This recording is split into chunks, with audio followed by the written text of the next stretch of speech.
हम चुनाव हारे नहीं है साथियों, ना किसी में दम था कि बिहार में हमको चुनाव महागठबंधन को हरा सकता है। आपका जनादेश चोरी किया गया। जिस देश का राजा मालिक चोर निकल जाए तो हम क्या कर सकते हैं।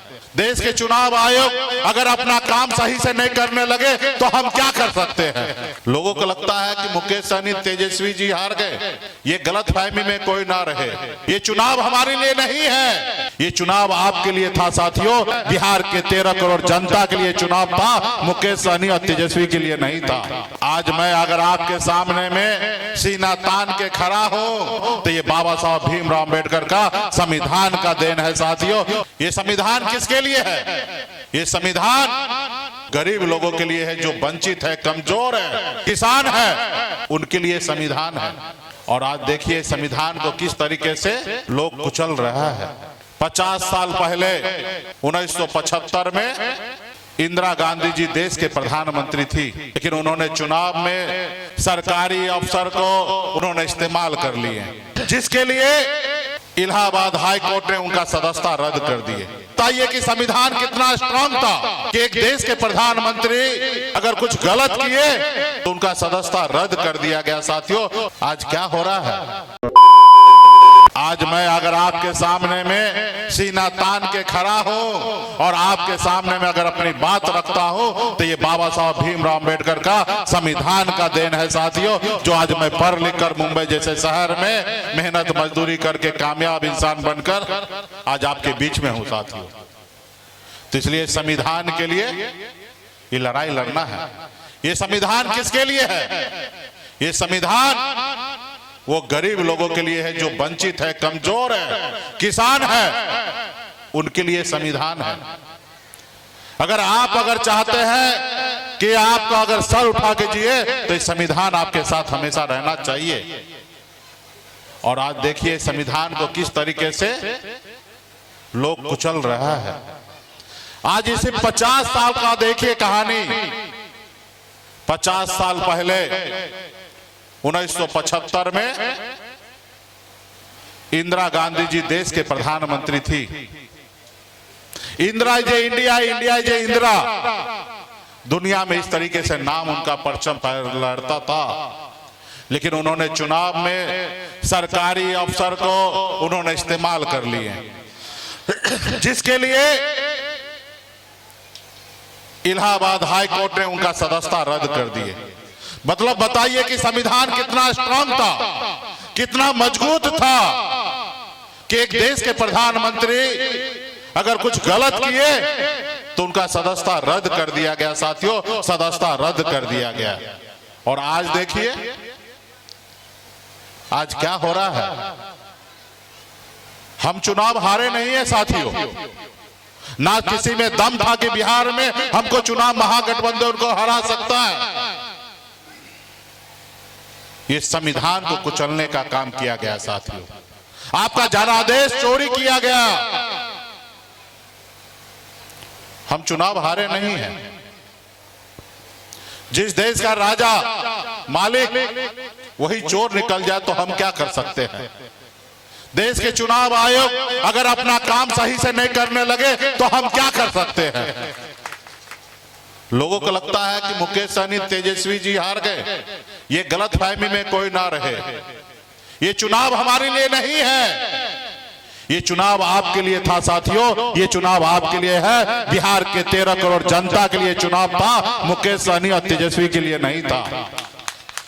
जब आप साबुन खरीदते हैं, आप कपड़ा खरीदते हैं, तेल खरीदते हैं, उसके जरिए आप जो टैक्स देते हैं भारत सरकार को, राज्य सरकार को, जब जमीन खरीदते हैं वो पैसा सही से उपयोग होना चाहिए, इसके लिए सरकार बनता है। वो सरकार इसलिए बनता है कि वो सही से पैसा खर्च होकर आपके लिए, आपके बच्चे के नौकरी के लिए व्यवस्था बने, आपके बच्चे के इलाज के लिए हॉस्पिटल बने, इसके लिए सही एक नेता चाहिए। हमारे लिए चुनाव नहीं था, चुनाव आपके लिए था। यही नीतीश कुमार जी उम्र 55 का थे तब वो मुख्यमंत्री बने थे, और आज उम्र 75 हो चुका है। जब 55 से 75 20 साल में उन्होंने कुछ नहीं किया तो 75 की उम्र वाला क्या करेंगे।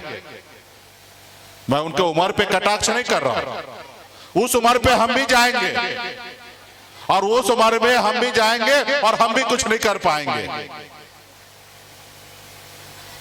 जब नीतीश जी आए तब भी बेरोजगारी था, नीतीश जी आए तभी भी बेरोजगारी था, हजारों समस्या था और आज भी गरीबी बेरोजगारी आज भी है।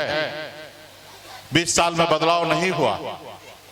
आज गुजरात जाइए, एक व्यक्ति का कमाई साल का 3 लाख है और बिहार में सिर्फ 60,000 है।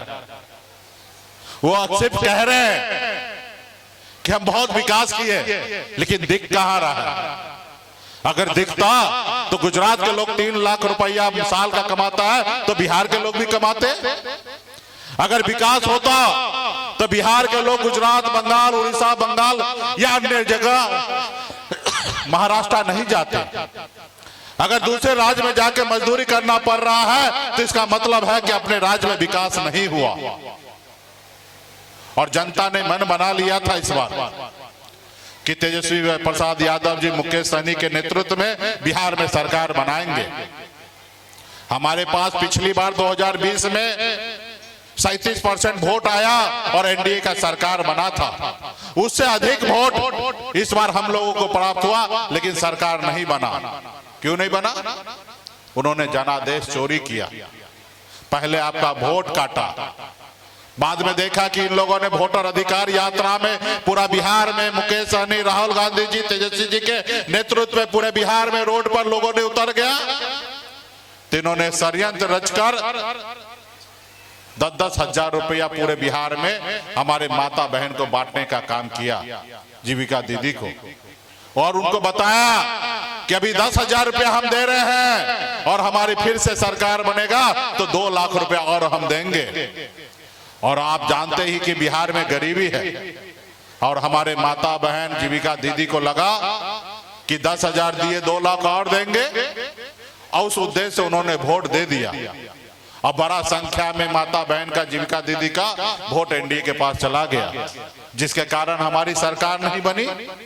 अगर वो, और आप जानते हैं कि आचार संहिता के समय में ऐसा कुछ काम नहीं किया जा सकता है, लेकिन चुनाव आयोग मुंह देखते रह गया। देश का प्रधानमंत्री चाह रहा था कि ऐसा हो, राज्य का मुख्यमंत्री गलत करना चाह रहे थे, सब मिलकर आपका खजाना का पैसा। अक्सर तो चुनाव के समय में दबंग लोग होते हैं, पैसे वाले लोग होते हैं, रात के अंधेरे में गरीब मोहल्ला में, टोला में जाते हैं और पैसा बांटते हैं और सुबह में वोट लेकर जीतते हैं। ये अनलीगल काम है, वो भी रात के अंधेरे में करते हैं। लेकिन ये सरकार जो काम अनलीगल है, जो सही नहीं है, वो काम रात के अंधेरे में नहीं, दिन के उजाले में। और ये पैसा किसका? ये बिहार का 13 करोड़ जनता का पैसा उन्होंने लेकर 40,000 करोड़ रुपया उन्होंने योजना लाकर लोगों को बांटकर सरकार बना लिया। साथियों, तो सही मायने में आप देखिए कि लोकतंत्र कहां जा रहा है। अभी तक तो यही सब कर रहा है, कल उनकी मनमर्जी चले तो घोषित कर लेगा कि हम इस देश के राजा हैं, हम ही सब चीज है। तो इसलिए साथियों, ये चुनाव हमारे लिए नहीं है। आज हम हैं, कल नहीं रहेंगे। ये देश हमेशा रहने वाला है और हमेशा चुनाव होना है। और जब हमेशा चुनाव होगा और जब सही जनप्रतिनिधि जीत के आएंगे। 5 साल के लिए क्यों बनाया हमारा बाबा साहब भीमराव अम्बेडकर? हमारे पूर्वज क्यों 5 साल पे ही चुनाव करने के लिए दिए? इसलिए कि नेता बेलगाम ना हो। अगर नेता अगर एक बार जीते और 5 साल का उसको मौका देंगे, अगर 5 साल में अच्छा काम नहीं करेंगे तो कॉलर पकड़ के उनको उतार के नीचे में बैठा देंगे। इसलिए 5 साल का ही मौका दिया गया। आप पढ़ाई लिखाई करिए, IAS IPS बनिए, आप 60 साल का उम्र होगा तब आपका रिटायरमेंट होगा। लेकिन 5 साल के लिए ही सिर्फ नेता चुने जाते हैं, इसलिए कि वो काम सही करे।